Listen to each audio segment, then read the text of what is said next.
Bonjour à tous, bienvenue sur la Minute Med, le nouveau podcast dédié à l'actu des médias. Je suis Caroline Duchossois, directrice marketing publicité chez Russell Advertising France et la voix de ce podcast. Dans ce nouvel épisode, nous allons nous intéresser à un média en particulier, la presse. Ce média est en constante évolution et s'adapte de plus en plus à ses lecteurs.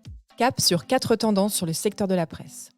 La première tendance concerne les habitudes et les attentes d'achat des lecteurs de la presse lorsqu'ils se rendent chez un marchand de presse.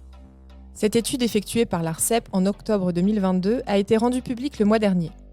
Le premier chiffre à retenir de cette recherche est que 62% des Français se sont rendus dans un point de vente de presse au cours des 12 derniers mois précédant l'étude. Les Français sont motivés par la proposition éditoriale, mais aussi le plaisir de se rendre en point de vente. On peut noter aussi que les 3 premiers types de presse achetés sont les magazines TV et de jeux, ainsi que les quotidiens régionaux. Pour finir, la plupart des clients ressortent très satisfaits de leur expérience. Ils sont même 10% à aller acheter un titre de presse chaque semaine. Deuxième tendance, l'adaptation de la presse auprès des jeunes, notamment TikTok.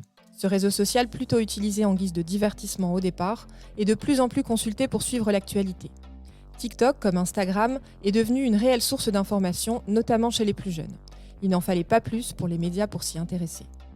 À l'heure actuelle, 86% des éditeurs en France sont présents sur l'application. Le Parisien compte presque 700 000 abonnés et Le Monde plus de 800 000.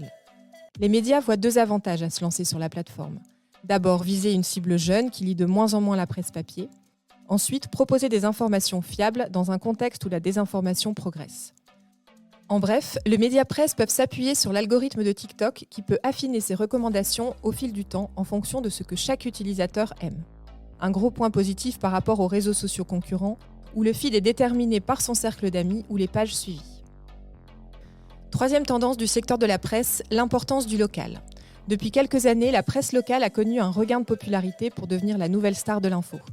Si l'on en croit l'un des derniers rapports Mediapart réalisés par Kantar, selon les Français de plus de 18 ans, la presse régionale est le média qui offre l'information la plus utile.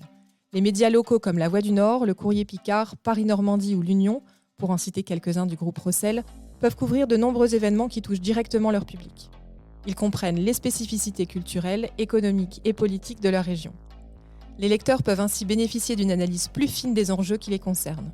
On apprend aussi que la presse régionale est le 2e média qui offre l'information la plus crédible. Un avis encore plus partagé avec les 18-34 ans. Les lecteurs accordent donc souvent une confiance accrue aux médias de proximité, qui sont mieux ancrés dans la communauté et qui font preuve de transparence dans leur travail journalistique.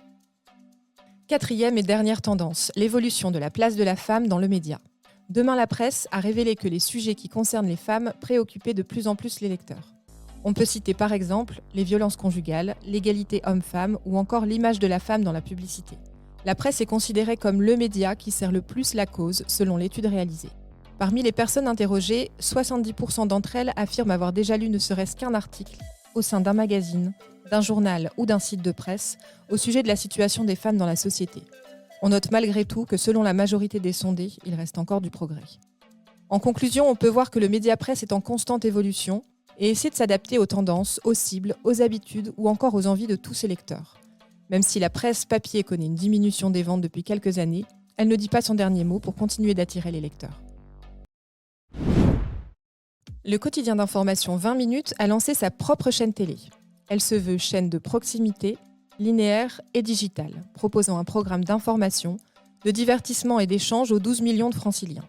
Leur cible, les jeunes urbains. Le fameux quotidien explique également qu'il a bien conscience des disparités entre les habitants de la capitale et de ses alentours. C'est pourquoi ils miseront sur la proximité pour évoquer des sujets tels que la transition écologique ou encore la transformation du pouvoir d'achat. Vous pouvez retrouver la chaîne dès maintenant sur votre télé ou en streaming sur le site de 20 minutes. Selon l'ADEME, le taux d'apposition de l'autocollant WePub atteint 30% au maximum à l'heure actuelle dans les territoires où il est expérimenté. Pour rappel, ce nouveau dispositif, toujours en phase de test, vise à remplacer le Stop Pub. Il sera bientôt nécessaire d'indiquer vouloir recevoir des prospectus plutôt que l'inverse. Les résultats sont très positifs dans le Libournais en Gironde, par exemple, où le poids des imprimés publicitaires dans la collecte sélective est passé de 106 à 23 tonnes en 2 ans. L'ADEME explique que les résultats sont encore à nuancer car l'apposition de l'autocollant WePub est en train d'augmenter dans certaines zones. Rendez-vous donc en 2025 pour la fin des phases de test. On vous en parlait le mois dernier, Instagram a lancé ses broadcast channels. Depuis leur arrivée, de nombreux influenceurs se sont appropriés leur propre canal de diffusion. Aujourd'hui, c'est au tour de l'application WhatsApp d'introduire ces chaînes. Celles-ci sont un moyen de recevoir des actus de la part de personnes ou d'organisations de la même manière que sur Instagram. Le changement s'effectue au niveau de la sécurité, où ni photo de profil ni numéro de téléphone ne seront diffusés. En plus, les infos de la discussion seront supprimées au bout de 30 jours. Pour tester cette fonctionnalité en France, il faudra être encore un peu patient. Elle n'est que disponible en Colombie ou à Singapour pour le moment. Petit moment d'inspiration pour clôturer ce podcast. À moins d'un mois du début de la Coupe du monde de football féminin, Orange tape fort avec sa nouvelle campagne anti-préjugés. En effet, le 28 juin dernier, la marque publie sur ses réseaux une vidéo intitulée « Les actions folles de l'équipe de France que l'on a tous oubliées ». On peut y voir les joueurs Griezmann ou Mbappé enchaîner les buts pendant plus d'1 minute, de quoi ravir les fans. Est-ce que les joueuses françaises pourraient en faire autant ? Eh bien oui, on découvre à la fin de la compile qu'il s'agit d'une supercherie. Les images étaient en réalité tirées des matchs de nos Bleus avec un E. Réalisée grâce à des trucages assez bluffants, la campagne a demandé des semaines de recherche pour sélectionner les meilleurs moments à cloner. Avec cette vidéo, Orange veut prouver aux plus réticents que le niveau technique des joueuses de football n'a rien à envier à leurs homologues masculins. C'est déjà la fin de cette Minute Med. On vous souhaite de bonnes vacances d'été. On se retrouve en septembre pour de nouvelles actus médias. À bientôt!